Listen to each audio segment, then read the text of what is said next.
Which players are going to take the biggest steps towards becoming true first liners for the Seattle Kraken? And who else should you be watching? Tune in to find out as we drop the puck. Hunter McDavid, right side scores! Pasternak, Marchand, he'll drag it right in for a chance. He scores! Oh, the ball, dancing in, save! Holy mackerel, what a save! Made by Marc-Andre Fleury. Unbelievable by Austin Matthews. A complete turnaround. We're going to Boston, baby! Hello, everybody, and welcome back to this week's episode of the Fantasy Hockey Pucks. I'm here, your host, Antonio Cavos, alongside Owen Hamilton today. Both Azim and Ben are absent for this week's episode. Both of them are on business trips, and we'll be back likely for next episode. Starting us off, tons of news in the league. The Seattle expansion draft happened 2 days ago now. Tonight is the NHL draft, as well as a ton of signings and trades that have happened over the past couple of days. Mm-hmm. Do you want to start us off with a couple of the recent transactions? Yeah, of course. Just a little disclaimer. We're filming this on July 23rd. We're very much aware that probably after this, there'll be more trades, more moves.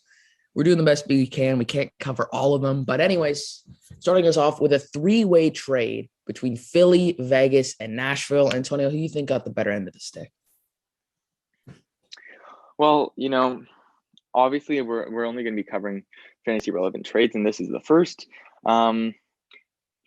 Vegas, I think that they were just kind of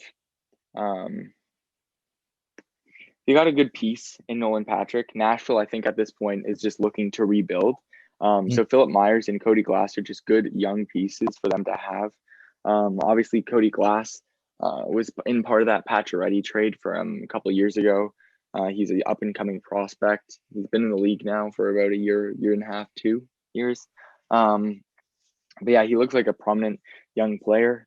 Ryan Ellis going to Philly is just very interesting. They've added Ristolainen within the hour.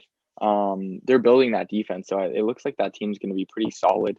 Yeah. And they have lots of depth at defense now. They're going to be kind of like Carolina, I think, was this year. Very solid team. Obviously, Carolina was a contender this year and lost to the Stanley Cup champion in Tampa Bay. But yeah, I think the two winners of this trade are really Philly and Vegas. However, every team gets what they need here, really. Nolan Patrick, more of that offensive, gritty player that Vegas helps Vegas out. Ryan Ellis helps stack the back end in Philly, and then Nashville gets the two young pieces for their rebuilding team. Okay, on to our next trade or signing. Miro Heiskanen signs with the Stars for 8 years at $8.45 million. This is a really good move by them, getting a 21-year-old for 8 years, really locking him up. That's about $1 million a year. That's pretty good for a rookie who could really turn into a star. I really like this move. It's 8.4 million, like a year. What? Mm-hmm. Oh, damn. Okay. Okay, let's run the back. Dude, it says 8 years at 8.45 mil. Okay. AAV means average. Okay. On over to the next trade or signing. Miro Heiskanen signs with the Stars 8 years at about an average $8.45 million a year. Young star, certainly getting paid. You love to see that big contract. Definitely, hopefully, going to lock him up for the long term. I really like this trade by the Stars. Yeah, the signing's definitely an interesting one. I think he got slightly overpaid, but that's what the price was to lock him up for those 8 years, as you said. He looks like a prominent star, and I could definitely see him becoming well worth this money. Only 21, and he's already been putting up stats at the best of them. I'd already have him in my top definitely top 20 defenseman. Mhm. Could be even higher, honestly. I'd have to look at it a little bit more, but definitely a good piece. The Stars struggled a little bit last year, so I think they're hoping to have a bounce back year, and he'll definitely be part of that. 100%. Taylor Hall signs with the Bruins for 4 years at $6 million a year. This is a really good move for the Bruins because, and especially for Bruins fans, because I'm pretty sure Bruins fans were kind of wondering whether or not this was maybe going to be a rebuild year. Maybe they were going to try and get younger, but they're signing Taylor Hall. It looks like they probably want to win now. We don't know the details of the deal exactly, but a really good move by the Bruins. Yeah, obviously the signing is official. However, it hasn't come out on any of the major media sites yet, as the final details haven't been rolled out. I think, yeah, a lot of Bruins fans, including myself, were kind of wondering. It looked like for a little bit there he might have explored free agency, but I think it's a lot of just pressure that's been lifted from the Bruins and Bruins fans, knowing that they have this really nice second line piece coming in for next year. Yeah. Um, he might even be a first liner come a couple of years from now. Him and Marchand are going to be competing for that first line role, but hard to see they move Marchand off that first line with what he's doing right now. On to the next trade, Alex Jokic trade to Detroit for 2 years at about $3 million a year. Yet again, like I've said, I really like this move. It's a trade for pretty much nothing for like one of the best, if not the best young goalie. Yeah. You said trade for 2 years at 3 million average. That's because I wrote it wrong. Traded Detroit for a third, signed for 2 years at 3 million. Okay, let's do it again. Okay. On to the next move, Alex Jokic trade to Detroit for a third and signed for 2 years at about $3 million a year. This is a really good trade for Detroit. And you're pretty much giving up nothing and getting one of, if not the best young goalie talent in the league. It's a really good move for them. I'd say the best move, like the most dominant one-sided trade we've seen so far, at least. And really good. Detroit needed that.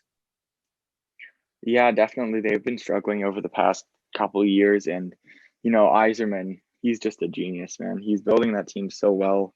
Now adding a young, like, Calder finalist goalie to the team.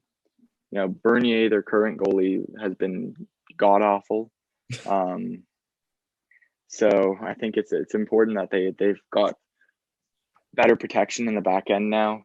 Obviously, they're still a very young team, so this is going to decrease Jokovic's value because their defense isn't quite up to par yet. So he's likely going to not be the leader in save percentage and goals against average among goalies playing over 17 games next year.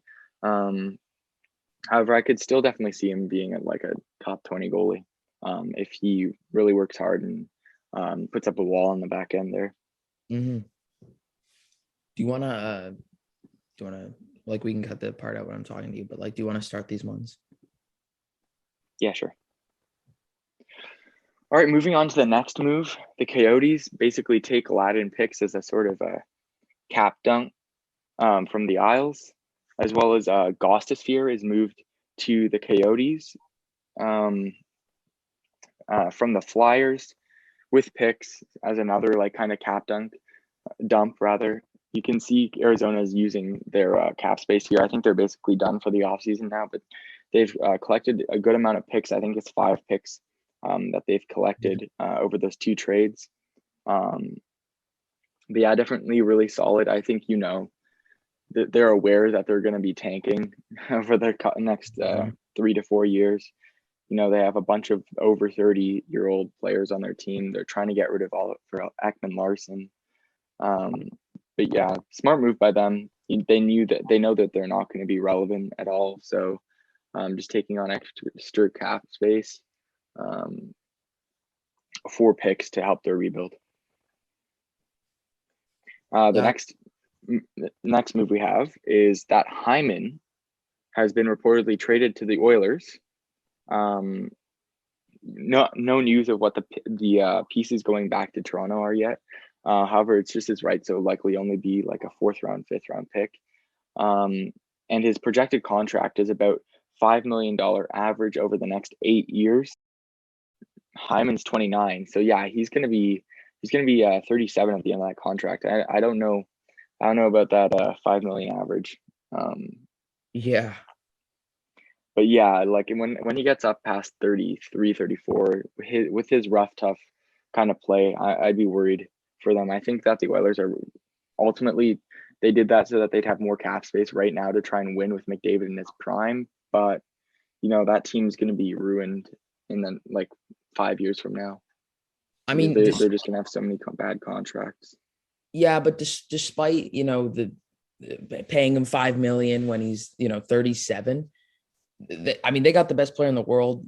He's unhappy with his current situation. You're kind of forced to do this. I mean, their hands a little tied behind their back. They have no other choice but to try and get this team like Stanley Cup ready. And this is a move to do just that. So I like it. Yeah, definitely. I think it's just a little bit worrying though, because him and Ryan Nugent Hopkins are both getting paid around the same now for the same amount of years, which means that's about an eighth of your team's cap hit gone for the next like 8 years. Both of them signing long term there. But yeah, you just got to worry about the future for them. But right now, it's going to be a good team, and I think Hyman's value is probably going to increase because he's going to be playing with either McDavid or Draisaitl. Yeah. All right, moving on to the next one. This is really hot right now. Both these more recent moves we're talking about have happened within the past couple hours. Ristolainen is moved to the Flyers, like I said when we were talking about the Ellis trade, for Hag and 2 picks. I think it was a first and a second. We know that Ristolainen's been trying to get out of Buffalo for a while now, and it's finally happened. So good for him, but leaves Buffalo in a little bit more ruins again. They're going to lose Eichel now. They're probably going to lose Reinhardt again as well. So that team's it's going from the worst team in hockey to worst team in hockey. You just think of that? Are you proud of yourself? Yes, Okay. very, very much so. Moving on, Sammy Blais in a second is moved from the Blues to the Rangers for Pavel Buchnevich. This one happened within the last 30 minutes. And I really like the trade for both sides, honestly. I think both teams win this. Rangers really looking to get a bit of a younger core, bring in the 22-year-old Blais here. He'll fit the second, third line role a little bit better than Buchnevich, I think, because Buchnevich is like a solid top 6. There's no like 100% he's a top 6 player. Mm-hmm. Whereas Blais is like the middle 6 kind of second or third liner. And Pavel Buchnevich is a little bit older, and you saw that he put up good stats last year. So I think it's a smart move for them to get him out of there. And I like his fit on the Blues as a top 6 player there. So really like the trade for both players and both teams. I think Blais's value is going to stay roughly the same. The Blues weren't exactly great last year. The Rangers had the best record out of teams that didn't make the playoffs, and they're a younger up and coming offense that's very potent. So I think that he could get a little bit more assist points there just from being on the ice. Yeah. Whereas Buchnevich going to the Blues, he's going to have a big role on that team as they've lost a little bit of star power. I think they're likely going to lose Tarasenko in a trade. We'll see what they get back, but I could see him being a big role in that team this upcoming year. This is just in as of 2 minutes ago. This is a little bit of a later add to the episode. However, Oliver Ekman-Larsson and Connor Garland are now being moved to Vancouver for Jay Beagle, Louis Eriksson, Antoine Roussel, the 9th overall pick and a second-round pick in 2022. Huge trade. It was rumored that Oliver Ekman-Larsson and Garland may be connected to Boston, to the Rangers, to lots of different teams. Vancouver, I think, might have been mentioned a couple times, but it didn't seem like it was a big connection. However, huge trade happening. Multiple assets going both ways. I really like the trade for both sides. Arizona gets another pick. Vancouver starting to build towards being a contender, adding in 2 key pieces. And, Arizona picks up that 9th pick and takes another cap jump in Louis Eriksson and, Antoine Roussel. I mean, this is a huge trade. Vancouver finally looking like a contending team. You never know. I never thought the Canadians would exactly be that much of a contending team. Some people didn't even think they'd make the playoffs. Who knows? Yeah, definitely. But Connor Garland, he's a top 6 forward. He's a grinder. Oliver Ekman-Larsson's a top 4 defenseman. But I really like this trade for Vancouver. Honestly, didn't want OEL coming to Boston, so I'm relieved because I don't like his cap hit. But in terms of value of player, excluding what their salaries are, it's a good move for Vancouver. You know what you should do? You should just like cut out everything I say that makes me look like I don't know what I'm talking about. Like after this, you just need to go in and like shave off the rambling and like shave off. All right. Moving on to our next segment, where we're going to be talking about the big news around the league, the Seattle expansion draft. Mm-hmm. A couple shockers in there. I was really surprised that they didn't actually take Tarasenko or Carey Price. They were both available. There's been a lot of posts around around social media talking about how there's almost a better team you could have picked without all the picks that the Kraken made. Obviously they were picking for a rebuild. Trying to be one of the worst teams in the league, and get a higher pick, hopefully bring in a franchise player. But yeah, you just to think that they could have drafted a playoff ready team, but they chose to go for a rebuild. It's a little bit interesting.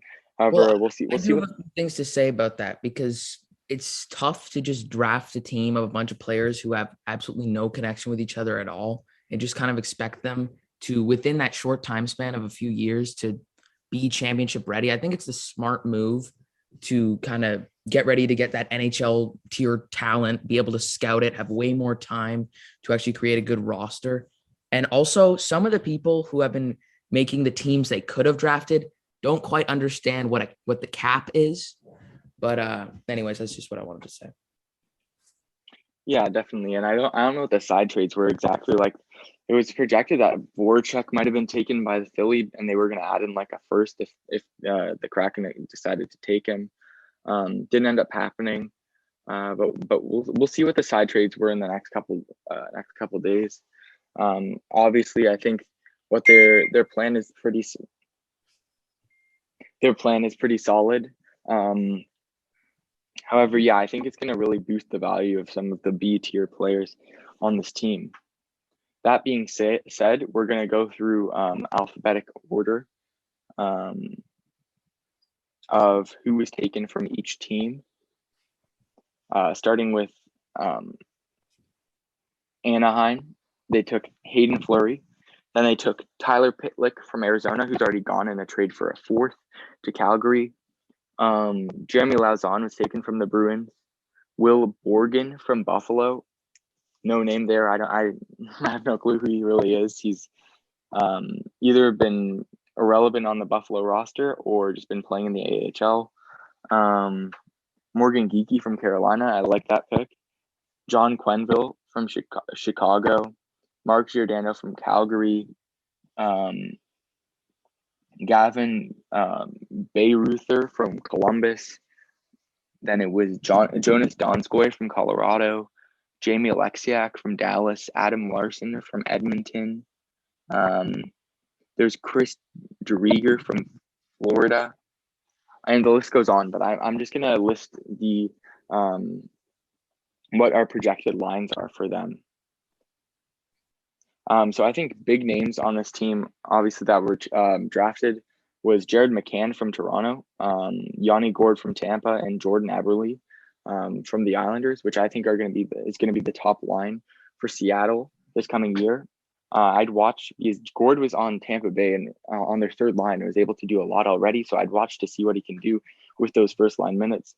as well as McCann, who was playing second line minutes behind, obviously, the Crosby line on Pittsburgh.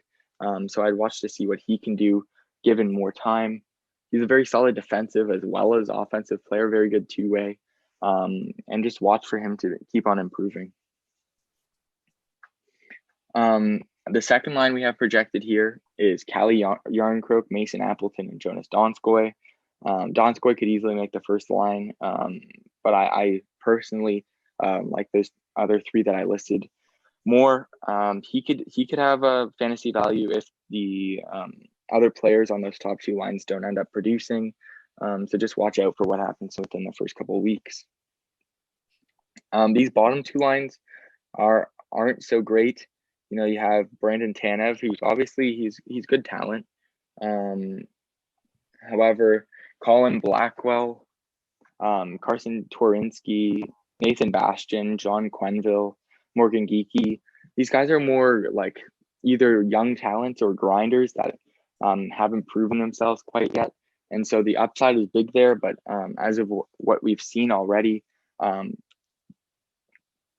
much fantasy value there. Moving on to defensemen,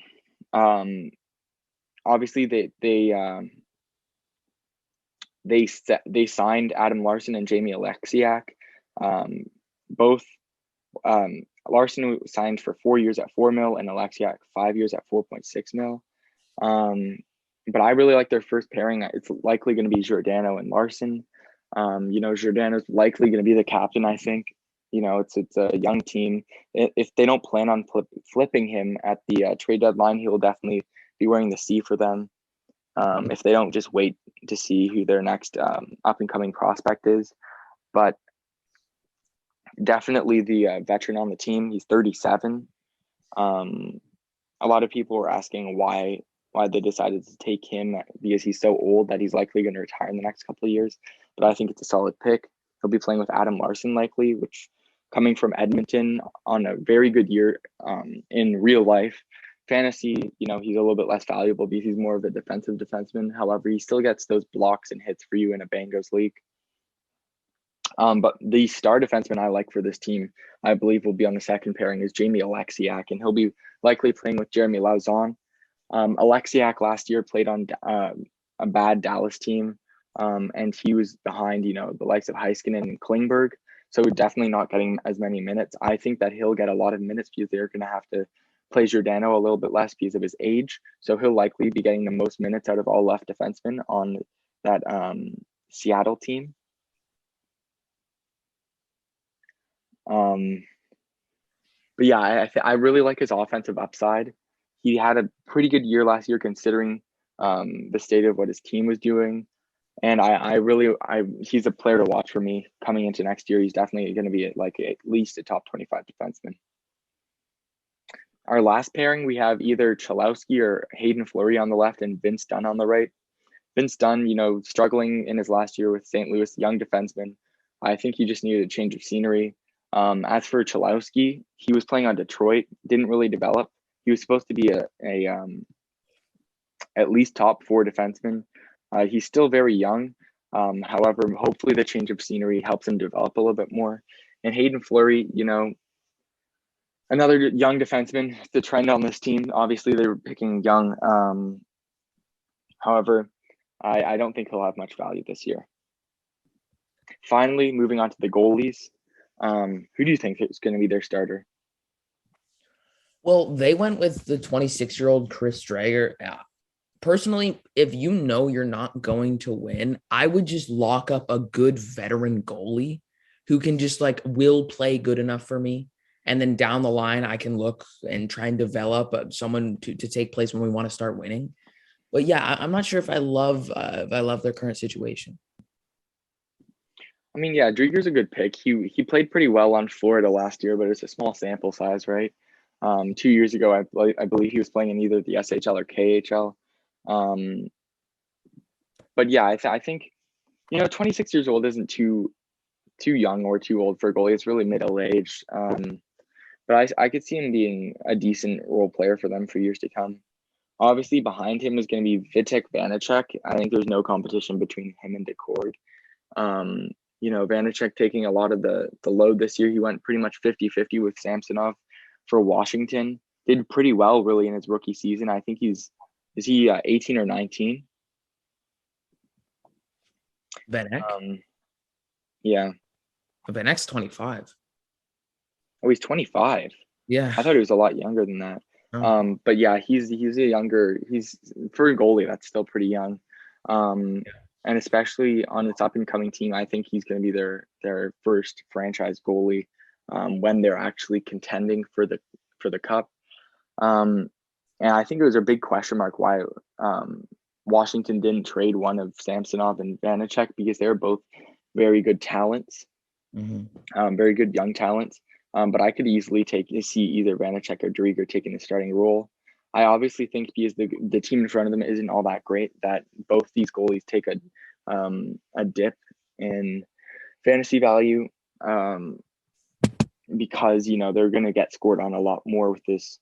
Although they have a pretty decent defense in front of them, they have just a terrible team overall.